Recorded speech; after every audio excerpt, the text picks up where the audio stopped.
Hello and welcome to Freedom Revamped. If you've been here before, then you already know I'm Kourtney. And if you haven't been here before, thank you for joining us. Freedom Revamped is a platform dedicated to helping individuals define freedom, discover identity, and pursue purpose. Today, I am super excited because we have another version of our Illuminate series where we talk to authors, entrepreneurs, and artists about their various ventures. So today for our Illuminate series, we have joining us Miss Mahogani Reign to discuss her devotional Saved Hotness. Hello. Hi, how are you? I'm great. How are you? Doing great, doing great. Very grateful to be here. We're grateful to have you.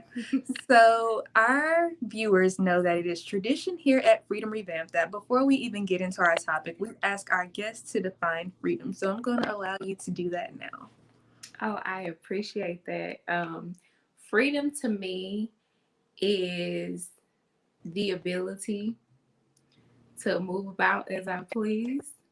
Whether that's spiritually, whether that's physically, whether that's emotionally, just being able to exercise what God gave us. I Free love will, that. freedom, yes. Yes. Yes.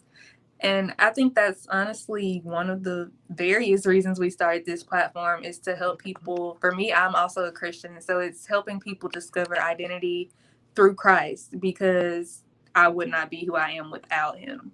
I know that's So, right. yes. So the next question we always ask is how you practice freedom because to me, freedom isn't something we just can achieve overnight, especially in a society where we've been taught since we were younger, who to be, who not to be, what to do, what not to do. It's kind of something we have to ease ourselves into and practice. So how are you currently practicing freedom? So I practice freedom by taking my temperature.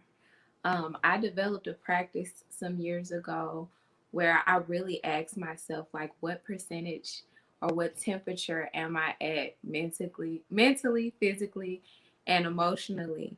Mhm. And me being able to keep myself balanced, no matter if I have to sacrifice a little bit of more of my spirit so that my body could be stronger, or just assessing myself, saying, I need to drink more water, or I need to get more rest, or I need to pray more, or maybe I need to check in with my therapist a little more than usual. But just giving myself permission to do whatever's necessary so that I can be the healthiest in those three elements, because the three make me. So that's how Yes. I exercise it. I love that. And, I'm going to use that, taking my temperature. I'm going to use that one. Yeah, I like to stay at a cool 75. Yes. Cool 75, yeah. That's good. That's I good. learned that from one of my previous bosses at MAC Cosmetics. She used to always say that cool 75. Cool 75. When you first said taking my temperature, my brain immediately went COVID. but because, because Girl, it's awful. Man, COVID has changed all of the inside jokes. It's changed all the air quotes. It's yes, a completely different environment now. But yeah, and even if say temperature might not be the best one to use, you could even say a grading scale. A grading scale. Failing is 69% and lower. You want to stay mhm, above that. So just kind of checking the three. But me keeping myself in check actually gives me freedom. I know it probably seems like bondage, but keeping myself in check and being aware of everything and being to the fullest extent of who I am, it allows me to exercise freedom for sure. Because it can't do it bound. yeah, true. Yeah. And that's why I love the fact that we kind of framed those questions that way. Is because to you it's practicing freedom, but to somebody else it might not seem like that. But the beautiful thing about this platform is that everyone can define it and practice it in their own way. Like there's no limitations to it. So I'm glad you mentioned that. Oh, But absolutely. yes. But guys, we are here, like I said, for the Illuminate series where we discuss Sage Hot Mess, a devotional by Mahogani Reign. Mhm. So I want to ask you, you just recently released this devotional, and I want to know what inspired you to create it. Well, I had already published my first book, Puncturing the Deepest Curse, back in January of 2019, and so I knew that writing was now a vehicle for me that I was using, and it always brought a lot of healing. Um, Personally, I was navigating an impending divorce from my husband, and I was looking for outlets and looking for resources to kind of get me through that. And then COVID happened. And it was like, so you mean to tell me, God, I got to go through a divorce and go through a pandemic at the same time? It's like, it just made me feel so isolated. And so originally I was like, I'm going to write a book about being brokenhearted and about everything that I went through. And I felt the spirit of God pretty much halt me and say, no, you will not be known for being brokenhearted. But what you will be known for is being transparent about your journey and helping other people not feel so lost and so stuck as you did. And so I went to my Bible and I started to specifically look for issues of things that I was dealing with, like body image and daddy issues and being addicted to hurt and sexual temptation and all of these other things that aren't talked about as freely in church. And I said, I know God got something to say about it. I mean, he's all eternal. So I know my Yeah. problem's not too big for him, but I just never saw it for myself. And when I tell you, I started to really learn more about God and my relationship with God by just looking for myself. But that wasn't enough. I was like, okay, other people probably think that they stuff too messy for God too. And so it caused me to start writing this devotional. And yeah, I mean the book has only been out for about a month, and the overwhelming response that I've gotten from people that can relate to being both saved and struggling, being a little bit of a hot mess, has been worth it. Because my goal was, Yeah. if just one would get closer to Christ, get closer to God, that would be enough for me. And it's definitely exceeded that so far. Well, that's amazing. I always, when my guests are authors or something, I always tell them thank you for releasing it, because you never know who you could have missed had you not released it. You never knew who it was meant for. And I can 100% agree and relate to thinking that what you have going on is too big for God, or that because you've done XYZ, he won't love you anymore. So I can definitely relate to the message behind this book. But I do want to ask you, in coming up with the title, how did you define what a saved hot mess is? So, saved hot mess to me is everybody. The Bible says that we all fall short of the glory of God, and it also says we were all born into sin. And so, I believe that because of that, we're not just saved and saved alone. Yeah. We would like to be, but we're not. We're always working towards it. I also love things provocative. I'm a button pusher. I like opposing opinions and deep conversations, and so I wanted to pick that title to spark a conversation. I wanted to be challenged. I wanted people to open up. I wanted people to feel welcome. I wanted some people to be turned off, because I believe that any dialogue around Christ and growing and becoming closer to God, or even just questioning and wanting to know more about God, is better than nothing at all. And so, yeah. Love it, guys. I love it. But the book does talk about God's grace and how it is sufficient, and how, like you said, he'll still love us even through our mess. So I do want to backtrack a little bit. Before you even wrote the book, can you tell us about your relationship with God, how it came to be, maybe even some ups and downs within that relationship? Absolutely. I went into deeper detail in the book, but believe it or not, the first 5 or so years of my life, I was a Muslim. I was born into a family, a household that practiced Islam. And when my parents divorced, my mother's perspective at that point was, I don't really want to do traditional church.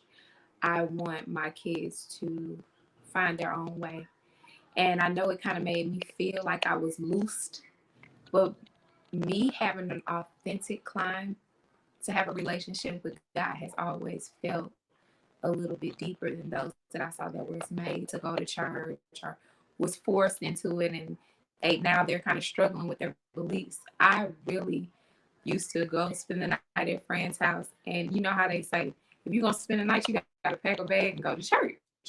Yeah. And so I would go, and oh man, just hearing the word of God read, seeing the tradition and the religion, hearing about Jesus. Jesus is so swaggy, man. The way he say one thing, one sentence, and it just, so I've always looked up to that, because I'm like, that's the epitome of wisdom.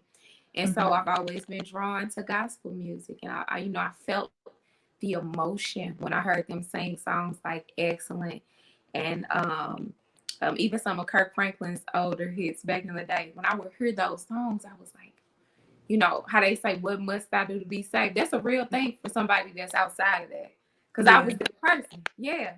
So I was just drawn to it, and I ended up stumbling into church more often once I got pregnant with my son at a young age. I'm a teen mom. Well, was a teen mom, because I'm an old fart now. I'm 32. But Oh my.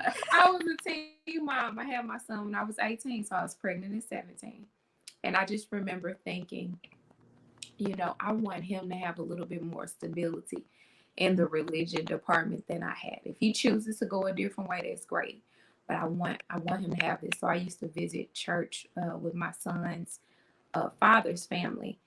And then I started to try different churches and trying to, find my fit.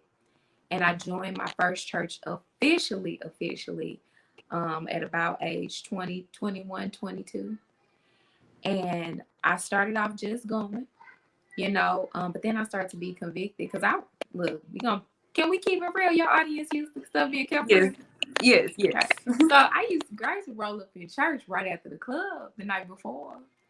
Girl, I'd be smelling like Patron and blunts. And I just knew I want to be where he is. I want to be close to him. I know I'm not all the way together, but I want to be there. And God pulled my heartstring and was like, okay, we'll start cutting back on this and start doing this a little different. And now that people know that you're in the church, I kind of want you to walk a little bit differently. And I gave you gifts. I want you to start using them. And I started getting involved in the music ministry and singing on the praise team. And I just saw my life transform from I like church to I'm a part of the body. And through then, I've experienced all types of ups and downs. I've gotten close to homelessness. You guys already know about the divorce. I've dealt with bouts of depression, and I also have generalized anxiety disorder that I treat with medication, and I go to the therapist. And as I have navigated those things, and they've not rolled off my tongue so smoothly like they are now, God has been the number one and only source that has kept me. Things have wavered. I've fallen short. I've fallen away. I've got back on. And I just want to be like him. I just want to love like him. And I just want to continue to edify him in everything that I do. I know some people, I'm a goofball. I play too much. I have dark humor, but I always let people know, don't get it twisted.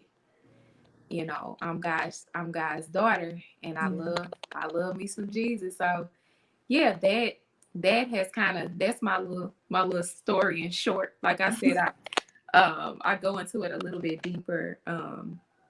In the book, actually, the devotional content is very transparent and honest. And so yeah, that's my relationship. But now, I try to do every morning. I do a praise break. I listen to gospel music, whether it's in my shower, in my car. Pray daily. That's something I recently just got back to, because I fell off from that. But praying daily helps me. I'm definitely a prayer warrior for all my friends and family. And I just try to do better. I repent. I'm a regular person. Sometimes I cuss. But I'm trying to come away from it. So just daily, I'm just trying to be better. He deserves it. He deserves me to be more sacrificial and better in the way that I live this life. So yeah, I hope I'm not too long-winded. It's just no, so loaded. Yes, I understand. I'm taking it all in because I was actually telling someone else earlier how I'm so grateful that I started this platform because I learned so much through interviewing each of our guests. Like I learned something different. And so you're actually one of the first people I've met, I think, that has transitioned from one religion to another. Most of the people that I've met,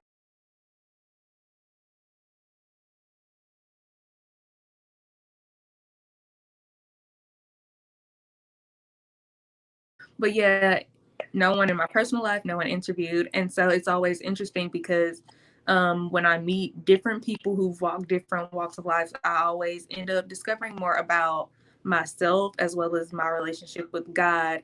And so since we're talking about learning things, I want to know what is the most surprising thing you learned while creating your devotional?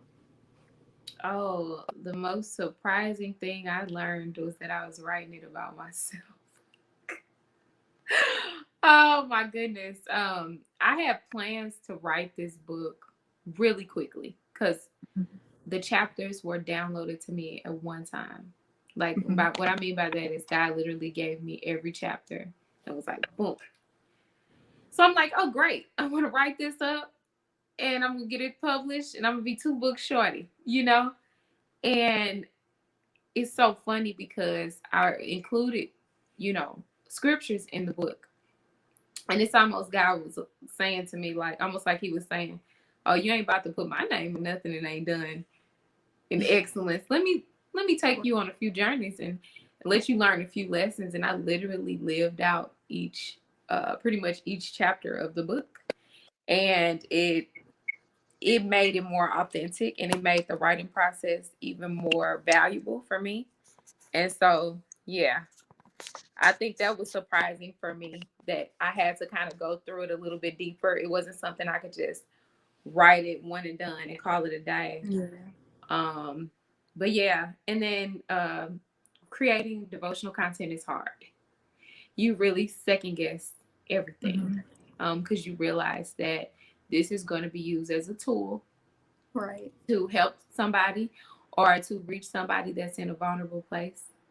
So it was a lot of prayer involved. Every time that I wrote, I asked God for permission. I asked for his guidance. And I was just very careful as to not step on anyone's toes, but still be my authentic self. Mm-hmm. And yeah, Yeah, I that would. that was it. Yes, we definitely have to go through things in order to complete certain assignments. And for me, when I'm going through certain things, I'm like, okay, God, I know there might be an assignment later in my life that I'm going to need this lesson for, but really? Like, you Right. can't just, God, this is ghetto. yeah, We it don't. very much is. Like, can't It's you real just ghetto. tell me? I'll listen if you just tell me. You don't have to show me. He'd be like, nope. Because if I You tell have to you, take me the long way. We could right. have. No, I've Yeah, definitely had them kind of moments with God, like for real, just to show me this. Okay, apparently I'm that hard headed, but right. yeah. So, since the book is about God's grace, and we just talked about how you have to, learn things before you can complete certain assignments, can you tell us about moments or one moment where you experienced God's grace? Mm, shoot, today? No, Right. No, listen, they every say day. we get new mercies every day. Yeah. I know that there have been times in my life that I look back and I'm not too proud of my behavior, my actions. Um, and I feel like God had to take me to alternate paths for me to arrive where I am now. But I think that what was most beautiful is when I was at my lowest. Mhm. It's really my call if I want to share it or not because God did not show it. Right. He let me go through some of my lowest moments in privacy. Even down to being in threat of homelessness. I wasn't homeless. I was just in threat of homelessness. And Mhm. even while I was there, my kids looked good. I looked good. My home front looked good. Um, just being able to let me learn my lessons without being embarrassed. You know how a kid might get in trouble, and they won't cry because they actually were hurt or anything was done to them. They cry because they're embarrassed. Yes. And I think God knows that that's one of my Achilles heels. It's like I do not like being embarrassed. Like, that's one of the worst things you could do to me is embarrass me. And I think God honors that quirk about me, because in all of the times that I've had to bump my head, it has been in private. And I thank him for that, because we've all seen people be publicly humiliated in the middle of going through something. And God, even though it felt big, or I might have felt like other people seen or knew what was going on with me when I was in lower places or going through things, God still shielded me so that when I do choose to open up about it, it's my call. And so for me, that's an area of grace that I appreciate, because it keeps my dignity intact. Sometimes if you go through something a little too harsh, it's harder to come back from it. And so I must say, all my little lessons and head bumps, God has allowed me the space uh, to be able to do so in private. He's allowed me his grace as well as grace from others, in understanding what I need in order to get over a hurdle or overcome a situation. And then he's kept me in my right mind, and kept me with a portion of understanding to still not, stray too far. Yeah. So that's for me, that's where I have felt God's grace the strongest. Yeah. And we were joking about, every day, but that's real, especially in this past year. So many people dying to health related COVID stuff, police brutality, even before this year, people were dying every day. But I think for sure for me, it's like every day God chooses to wake me up, not because I deserve it, but because He loves me. He loves my family enough to still keep me here. And more importantly, He has an assignment and a calling over my life. So that's grace enough for me, for sure. Man, it's true grace. And it's like the fact that he has the autonomy to not do it. That's what hits for me. Um, just the fact that he doesn't have to. And I used to hear elders all the time be like, if God don't do anything else, he's done enough. That hit a little different once you've been through some of the stuff I've been through. And it's true. If he doesn't do another thing, he's done enough. Yes, that's actually one of my favorite gospel songs for my church to sing, because on the Sundays where they sing that, You guaranteed, fall out. not me, but guaranteed it's gonna be some shouting, some shoes coming Baby. off, some running. And because it's such a true song, especially for a lot of Christians, everyone, honestly. So if he hasn't done anything else, he's for sure done enough. Yep. Amen to that. Amen to that. So I do want to talk about how he's done enough, but we honestly, if we think about it, we haven't done anything to deserve it. And in fact, like we mentioned earlier, oftentimes we fall short of God's glory. So how do you overcome the guilty feeling of falling short of the glory of God and still accept everything that he's done?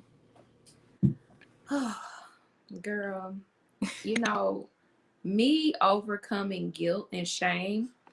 Let me make sure this is right. Look, can the viewers know that I had to rig up the phone because of my stand? It's like missing. No, I am overcoming, because I don't think it's a full statement for me. I am overcoming guilt and shame because God, in His Word, said that that is not how we should operate in reverence of Him. We should have a healthy fear and respect for God. But the spirit of guilt and shame comes from the enemy. And so as I've felt guilt and I felt shame, I've gone back to the word where he asked me to be blameless. And he asked me to not have shame. And if I'm supposed to be a part of his royal priesthood, and I'm supposed to be, a child of a king, how do I do that at the same time and walk around in shame? If I believe that, through my belief in Jesus Christ, and confessing it with my mouth and believing in my heart, how can I then at the same breath walk around with shame if I believe that he has new mercies for me every day? And so I understood, and I'm understanding that my shameful feelings are in vain. My guilty feelings are in vain. Those are things that I choose to take on because of being carnal and of this world. When the reality is, if I really believe in Jesus for what he says he would do and believe in God and what he says he would do, I would acknowledge my wrongdoing and I would turn a different way. And so I'm practicing that and I'm trying harder with that every day. It's hard because sometimes you make mistakes and you go, oh my God, I shouldn't have, I shouldn't have done that. Or if you start going through something, you think, oh, I'm going through this because of the way that I acted towards this and that. And I had to realize that that's not really of God. That's not of God to be that way. And yeah, daily, I just remind myself, like I made a mistake yesterday. I did something. I said I'm chill out. I made a mistake. I repented. I asked for forgiveness. I just publicly on a Facebook post said that I want God to deliver me from the spirit of that's what they get in regards to people that suffer after they've hurt me. Mm-hmm. And I thought I was in the right because oftentimes we see people, elders, and people say and do stuff, and they claim to be holy. So when they do something, we think, oh, they do it, I can do it. Yeah. I had to ask myself, like sitting in that spirit, does God have a that's what you get spirit towards me if I'm going through? Oh, He listen. does not. He does not treat me like that's what you get.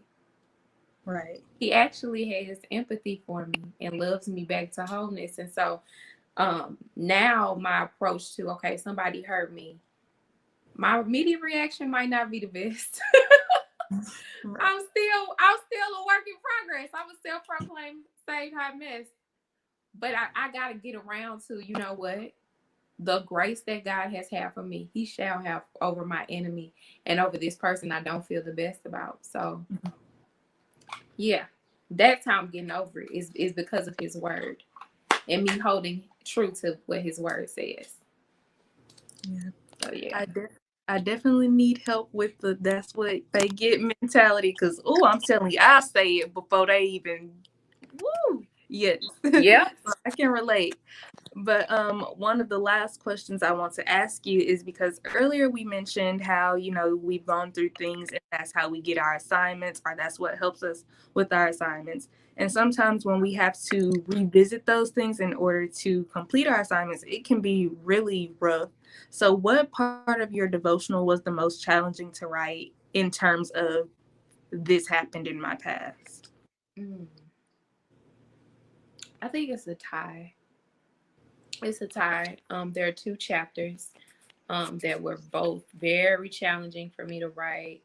The first one was The Edge of Hope. I actually opened up about an attempt on my life when I was younger. Um, I used to carry a lot of guilt and shame, no pun intended, because we just talked about that. Um, Sorry, I had to adjust my phone a little bit. Yeah, I carried a lot of guilt and shame around that. Um, and so just chronicling that and opening up about it, knowing that it's a sensitive topic for Christians, people that are that way or they have gone down that path and overcome it. Um, so me talking about that and then me also opening the Bible and reading about Jesus being in a situation where he too questioned God and didn't really want to live. When Jesus was being tempted by the devil and he asked him, if you really are the son of God, then jump down. Mm-hmm. Surely you'll save yourself. I don't know. I'm not a I don't have a degree in theology, but Right. I will say, just reading that for myself, I said that's the spirit of suicide came against Jesus. Mm-hmm. Look at that example, jump off a cliff. And I said that's a evil demon. That's an evil Yeah. demon that will come against Jesus. And so I said, okay, well, if he could come against Jesus, then he could come against any of us. Any of us. Yes. And I felt a larger, overwhelming reaction, like, you have to now, Khadijah, you have to talk about this. And so that was pretty rough. And then the last chapter of my book is actually a bonus chapter. It's a 28-day devotional. But we added a chapter because when everything was over and it was ready for production and editing was getting tightened up and we were, we finalized the cover and everything, my publisher goes, so how you gonna write a whole book called Save Time Messy and you don't talk about church hurt and you're a millennial? Ooh, lit. And I was like, what? He was like, yes. Get back in the lab. I need you to write one more chapter. And I'm like, no. Like, what? Like, girl, the book done. It's 28 days. She's like, we'll be 29 now. I need you to go back. I need you to write. And I thought I was going to just whip some up. But it's actually the longest chapter in the book. Mm-hmm. And it's called Like a Fish Out of Water. Mm-hmm. And I really just was honest about my own rendition of church hurt. Yeah. Everybody, I think, has a different situation or way they could relate to that word. For me, it was based off of me having God expectations for humans. Mm-hmm. And I had to face that. And I had to uncover that and deep dive and relate.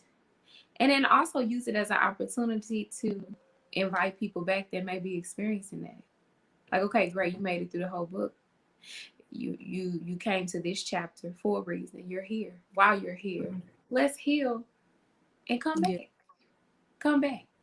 And so that was hard to write about because I'm like, oh, people are gonna know my business, or I even was careful, with what I did say because I didn't want any fallout going towards my ex that's still my daughter's father. And I didn't want, there to be a smear campaign, but I just wanted to be transparent and open. But I was afraid. It was challenging, definitely. Like the question posed, it was challenging. But man, I feel like those two chapters, those could be the life and death chapters for somebody. Mm.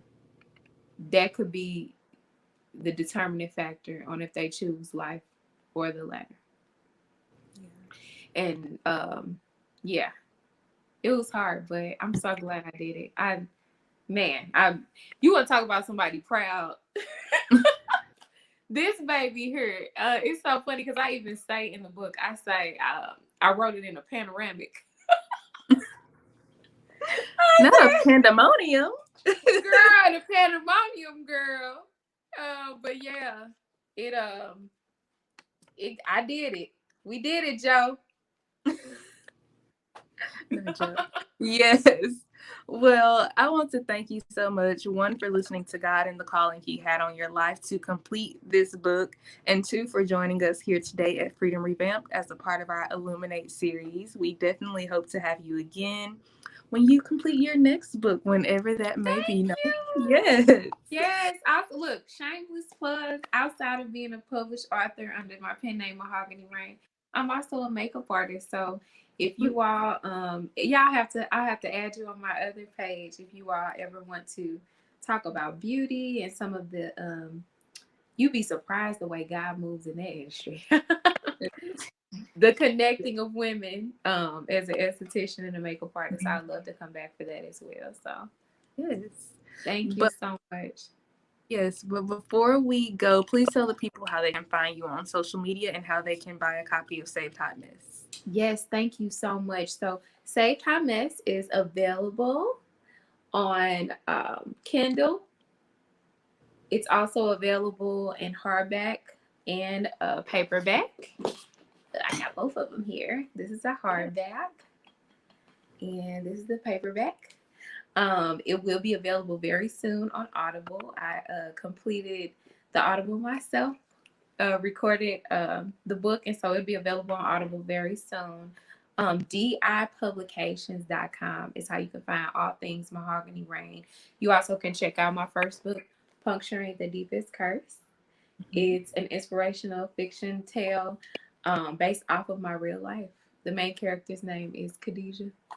And yeah, it's a book about overcoming and about putting a dent in those curses so that they can't plague you anymore. But yeah, dipublications.com. Click the Mahogany Reign tag. Also, Mahogany Reign on Instagram. And Saved Hot Mess is actually a community now on Facebook. We're growing every day. So if they want to go find Saved Hot Mess on Facebook, I plan to get a little bit more involved. I kind of took a breather after the book was published, but I want to get more involved so we can start talking about some more of these topics a little bit more candidly. So, yeah. Awesome. Well, once again, thank you so much for joining us. Thank you to our viewers for tuning in. And until next time, continue to practice freedom.